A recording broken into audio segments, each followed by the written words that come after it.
Gold, trusted gold buyers. మీరు తాకట్టు పెట్టిన బంగారాన్ని విడిపించి ఈ రోజు ఉన్న మార్కెట్ ధరకు కొనబడను.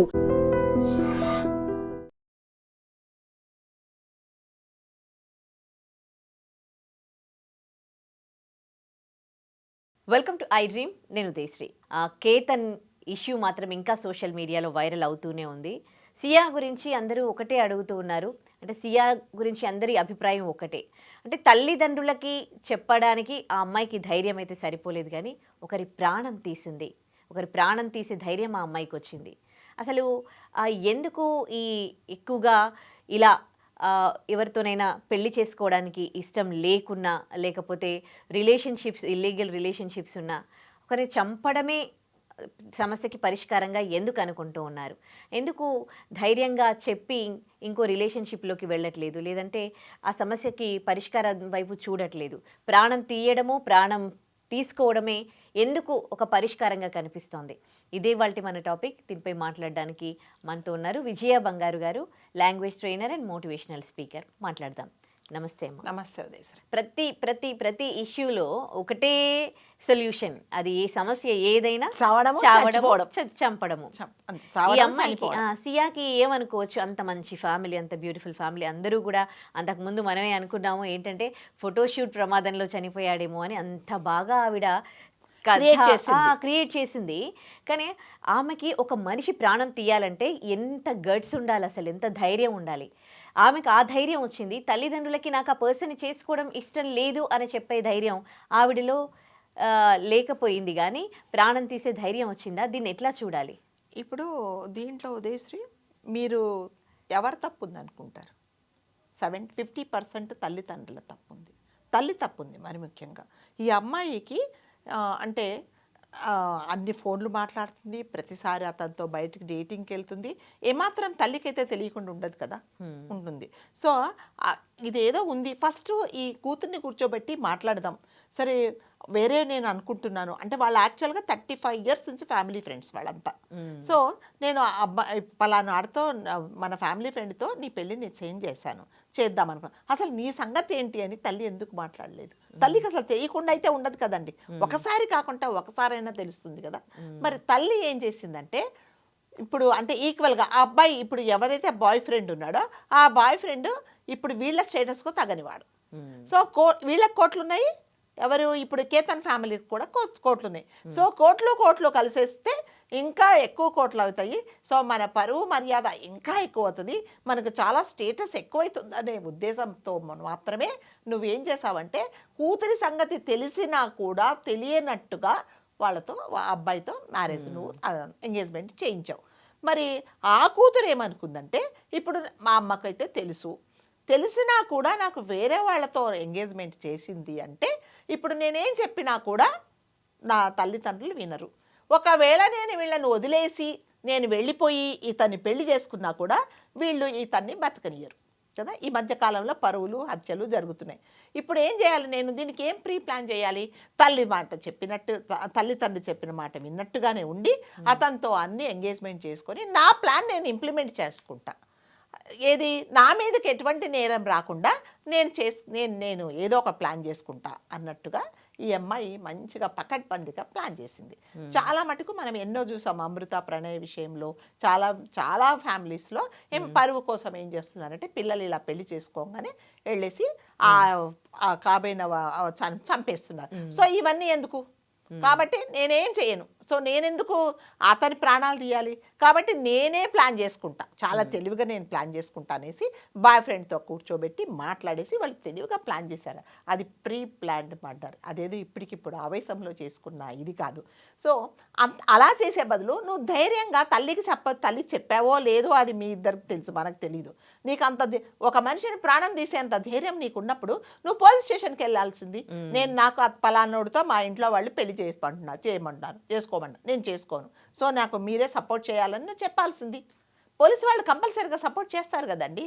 నువ్వు ఒక మనిషిని అంటే అమాయకుడా, మరి నిజంగా గుడ్డిగా నమ్మాడా ఈ అమ్మాయిని, లేదా అబ్బాయి ఏం చెప్తున్నా, వాళ్ళ ఫాదర్ ఏం చెప్తారంటే ఈ అమ్మాయి అస్తమానం ఫోన్లు మాట్లాడుతుందని అబ్బాయి చెప్పేవాడంట.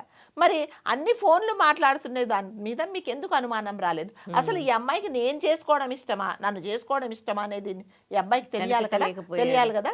ఎంతసేపు వచ్చి నాకు అమ్మాయి అంటే ఇష్టము, నా అమ్మాయి కోసం నేను ఏదైనా చేస్తాను, కొన్ని కోట్లు పెడతాను, కొన్ని కోట్లు ఖర్చు పెడతాను, ఆ వర్షనే నీకు ఉండింది. కానీ అసలు నేనంటే నీకు ఇష్టమా అని నువ్వు ఎవరు చేయలేదు. సో అంటే ఇంకో విషయం ఏంటంటే ఆ ఫొటోస్ చూస్తూ ఉంటే ఎక్కడ కూడా అమ్మాయిలో అబ్బాయి అంటే ఇష్టం లేనట్టు ఎక్కడ కనిపించట్లేదు. Engagement ring already they planned, she planned ఏమని. సో మా అమ్మ చెప్పిన మాట విన్నట్టుగానే ఉంటుంది. నేను ప్లాన్ చేసుకున్నా, నేను ఎవరితో బాయ్ ఫ్రెండ్స్ ప్లాన్ చేసుకున్నా. ఎలా ప్లాన్ చేసుకున్నది, మేము చంపినట్టుగా కాకుండా ఒక మంచి ప్లాన్ ప్రకారం అక్కడ తీసుకెళ్ళేసి ఏదో అంటే అతను చనిపోయాడేమో అన్నట్టుగా పొరపాటున జారి కింద పడిపోయాడు కదా, అందుకని చనిపోయాడు కాబట్టి ఎవరి మీద ఎటువంటి నేరం రాదు, సో మేము హ్యాపీగా ఉంటాము అని అంత ప్రీ ప్లాన్డ్గా అమ్మాయి ప్లాన్ చేసుకున్నది. కానీ అదే ధైర్యము, నువ్వు ఒక మనిషిని ప్రాణం తీసేంత ధైర్యము నువ్వు వెళ్ళి పోలీస్ స్టేషన్ లేదు నేను చేసుకోను నువ్వు ఖచ్చితంగా చెప్పాల్సింది. ఏమీ తెలియని అమాయకుడిని మీరు ఆమె చంపేసింది అంటే ఎంత ధైర్యం. ఫస్ట్ ఇంకొకటి ఏంటంటే ఈ అబ్బాయి పొరపాట్లు కూడా ఉన్నాయండి. ఒకసారి అతన్ని తోసేసింది. ఎందుకు తోసావు అంటే ఒక పాము వచ్చింది, ఆ పాము చంపేస్తుందేమో నేను అంటే, పాము వస్తే చంపేస్తే ఒకవేళ పాము కరిచింది అనుకోండి, ట్రీట్మెంట్ లేదా? చాలా ఉన్నాయి కదా ట్రీట్మెంట్లు. అంటే పాము కరిస్తే ప్రమాదానికంటే నువ్వు 400 ఫీట్ లోపల తోసేస్తే అది ఎక్కువ డేంజరా, ఇది ఎక్కువ డేంజరా? అంటే ఇవన్నీ ఏంటంటే ప్లాన్. సరే అయిపోయింది. అతను ఏం చేశాడు, అతి ప్రేమతో అంటే ఉదయశ్రీ ఎవరినన్నా నమ్ము, అతిగా నమ్మద్దు, గుడ్డిగా నమ్మద్దు. వాళ్ళు ఏం చెప్పినా సరే అది మనకే, ఇంకా నా మైండ్ ఏం పని చేయదు, ఏం చెప్పినా కూడా నేను వినేలాగా ఉండకూడదు. ఈ అబ్బాయి విషయంలో జరిగింది కూడా అదే. ఆమె మీద ఉండే అతి ప్రేమతో ఈమె ఫోన్లో మాట్లాడుతుంది, ఈమెకి ఎవరో ఒక ఫ్రెండ్ ఉన్నాడని కూడా ఈ అబ్బాయికి తెలుసు అండి, చూచాయిగా తెలుసు. అయినా కూడా నాకు నువ్వే కావాలి అని నువ్వు వెంటపడినందుకు ఇప్పుడు లాస్ట్కి ఏమైందంటే ఆయనే తవ్వుకున్నట్టుగా అయిపోయింది. కాబట్టి జనరల్గా ఒకవేళ ఏదన్నా ఇలాంటిది ఉంటే మీరు కూర్చొని మాట్లాడుకోవాలండి. ఇప్పుడు ఈమె ప్లాన్ చేసిందంతా ఇదే. సెకండ్ సారి అయిపోయింది. సెకండ్ టైం ఏం చేశాడు, మళ్ళీ అక్కడికి వెళ్దామంటే తల్లిదండ్రుల కన్నా చెప్పాడా? ఇలా నేను కింద పడిపోయాననే చెప్పాడు. కానీ ఈమె ఒక పాము వచ్చినందుకు నన్ను తోసింది అని కూడా ఈ అబ్బాయి చెప్పలేదు. అప్పుడన్నా తల్లిదండ్రులకు అనుమానం వచ్చేది. సెకండ్ టైం అయినా కూడా వాళ్ళ అత్తగారు అడిగారట, ఎందుకమ్మా ప్రతిసారి అక్కడికి ఎందుకు, నీ పాస్పోర్ట్ మిస్టరీగా అందరి పాస్పోర్ట్లు ఉన్నాయి, నీ పాస్పోర్ట్ మాత్రమే చిరిగిపోయింది, అప్పుడెందుకు చింపేసింది అంటే ఫ్యామిలీ ఫ్రెండ్స్ అందరు ఉన్నారు, అక్కడ ఏమీ ప్లాన్ చేయలేదు కాబట్టి అతన్ని రాకుండా వేసింది. మళ్ళీ సెకండ్ టైం ఏం చేసింది, ఎక్కడైతే వెళ్ళారో అక్కడికే ప్లాన్ చేసింది. అప్పటికన్నా నువ్వు అక్కడికే ఎందుకు ప్లాన్ చేస్తున్నావు అంటే, నాకు ఆ ప్లేస్ అంటే చాలా ఇష్టం. అప్పటికైనా నీకు డౌట్ రావాల్సింది కదా, అదే నన్ను ఇది చేస్తే కొంచెమన్నా నువ్వు జాగ్రత్తగా ఉండాల్సింది అంటే చెప్తున్నా. ఒక ప్రేమలో అతనికి ఎంత ప్రేమలో ఉన్నాడో నాకైతే తెలియదండి. ఆ ప్రేమలో తను మర్చిపోయి తను అంటే అతన్ని చంపుతుంది, ఆమెకి కొంచెమన్నా అనుమానం వచ్చి ఉంటుందా? ఒక చెట్లు పట్టుకొని ఏదో ప్రాణాలతో ఉన్నాడు కదా, బయటకు వచ్చాడు, దెబ్బలు తగిలాయి. ఎందుకు ఇలా దెబ్బలు తగిలాయి అంటే ఏదో పాము వచ్చింది నన్ను రక్షించింది. ఇంకా ప్రేమ ఎక్కువైంది ఆయనకి. అయ్యో నేనంటే ఎంత ప్రేమ, పాము నన్ను కాటేస్తే నేనేమైపోతే పాపం ఈమె బాధపడుతుందేమో అందుకని నేను తోసేసింది అనుకున్నాడు. కానీ దీని వెనక ఏదైనా ఒక మిస్టరీ ఉందా అని ఆయన ఆలోచించలేకపోయాడు. సెకండ్ టైం ఏంటి, పక్కా ప్లాన్ చేసేసింది. ప్లాన్ చేసినప్పుడు పాపము అతను నిజంగా కర్మకాలికి అతన్ని తోసేశారు, చనిపోయాడు. చనిపోయిన తర్వాత పోలీసు వాళ్లకు అతను ఏం చేశాడు, వాళ్ళ ఫ్రెండ్ ఇద్దరు కలిసి చేశారు. ఆ తోసేసిన తర్వాత నాకు సంబంధం లేనట్టుగా 10 minutesలో పని ముగించుకొని అతను వెళ్ళిపోయాడు. అసలు ఈమెకి ఏం సంబంధం లేనట్టుగా పోలీసు వాళ్ళకి కంప్లైంట్ పోలీసు వాళ్ళు వచ్చి అడిగారు, ఏమైంది అంటే ఇలా సెల్ఫీ తీసుకుంటూ కింద పడిపోయాడని చెప్పినప్పుడు, అవునా అంటే పోలీసు వాళ్ళు ఏమనుకున్నారంటే నిజంగా మీరు అన్నట్టుగా ఇదేదో నిజంగా పొరపాటున పడిపోయాడేమో, ఈ అమ్మాయి ఎక్కడ డిప్రెస్ అయిపోతుందో, ఏడుస్తుందో, పిచ్చిదైపోతుందో, మరి కాబోయే భర్త ఇలా అయిపోయాడని. ఏం కాలేదండి, బాగానే ఉన్నాడు, సేఫ్గానే ఉన్నాడు, మేము ట్రేస్ అవుట్ చేస్తాము అన్నప్పుడు షీ వాజ్ షాక్డ్. ఎందుకంటే అరే నేను తోసేసానే, చచ్చిపోవాలని తోసేసాను, నేను బతికున్నాడని చెప్తున్నారు, రేపు పొద్దున బయటకు వస్తే మరి నా పరిస్థితి ఏంటనేసి చాలా షాక్ అయిపోయి కంగారు పడిపోయింది. ఆ కంగారు పడినప్పుడు పోలీసు వాళ్ళకి అనుమానం వచ్చింది. అంటే జనరల్గా కాబోయే భర్త మరి ఇంత మంచి ట్రిప్కి వచ్చాడు, అలా పడిపోయినప్పుడు అసలు నెత్తి నోరు మొత్తుకొని ఏడవాలి. లేదండి అతను సేఫ్గా ఉన్నాడు అన్నప్పుడు మీ ఎక్స్ప్రెషన్స్ నాకు తెలిసిపోవాలి కదా.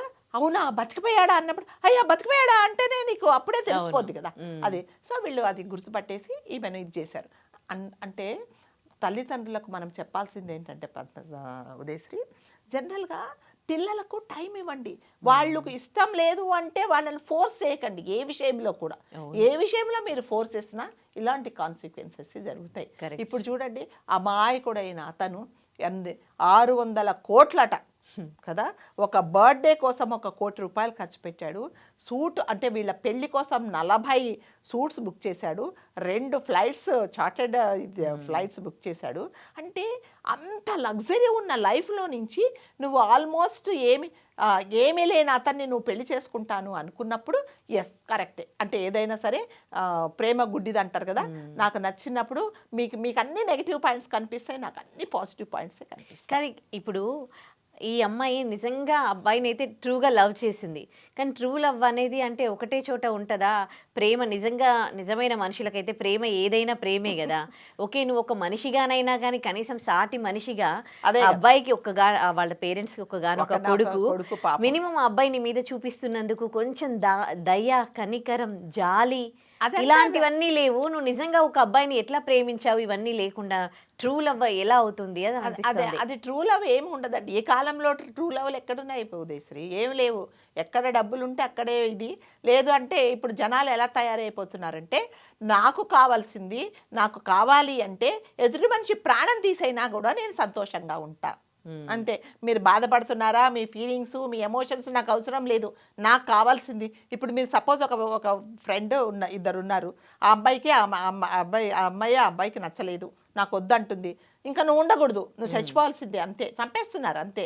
అంటే వాళ్ళకు కావాల్సింది వాళ్ళు ఎలాగైనా సాధించుకొని సుఖంగా ఉండాలనుకుంటున్నారు. కానీ ఈ విషయంలో ఆమె ఏం ప్లాన్ చేసిందంటే, ఇదేదో పొరపాటున చనిపోయాడు అతను కాబట్టి నా మీద ఎటువంటి కేసు రాదు, మేము హ్యాపీగా ఉంటాం అనుకుంది. కానీ వెళ్ళేది జైలుకే అనేది తెలియట్లేదు. ఇంకో విషయం ఏంటంటే, ఈ చంపే వాళ్ళు కూడా ఎలా ఆలోచిస్తున్నారంటే, ఆ కొన్ని డేస్ జైల్లో గడిపేసి వచ్చేస్తాం, కొన్ని సంవత్సరాలు అంతే కదా. ఎందుకంటారు అంటే కఠినమైన చట్టాలు లేవు కదా. అంటే దానికి సపోర్ట్ చేసే వాళ్ళు ఉన్నారు, బెయిల్ ఇచ్చే వాళ్ళు ఉన్నారు. దాని తర్వాత ఇది మనం లాస్ట్ ఇయర్ మీకు గుర్తుంటుంది, ఒక వీడియో చేసాం. వాడు కారు పెట్టి గుద్దేసి ఆమెను ఒక అబ్బాయిని చంపేస్తే ఆడికి బెయిల్ వచ్చిందని వాళ్ళు మేళతాళాలతో ఇంటికి తీసుకొచ్చాడు వాళ్ళ తండ్రి. అవును, గుర్తుందా మీకు? మనం వీడియో చేసాం. ఏం ఘనకార్యం చేశాడనండి? బెయిల్ వచ్చినందుకు. ఒక ప్రాణాన్ని తీసేసావు నువ్వు. సో వాడికి బెయిల్ ఎవరు ఇచ్చారు? మళ్ళీ వీళ్ళే. ఎందుకు వస్తుంది బెయిల్?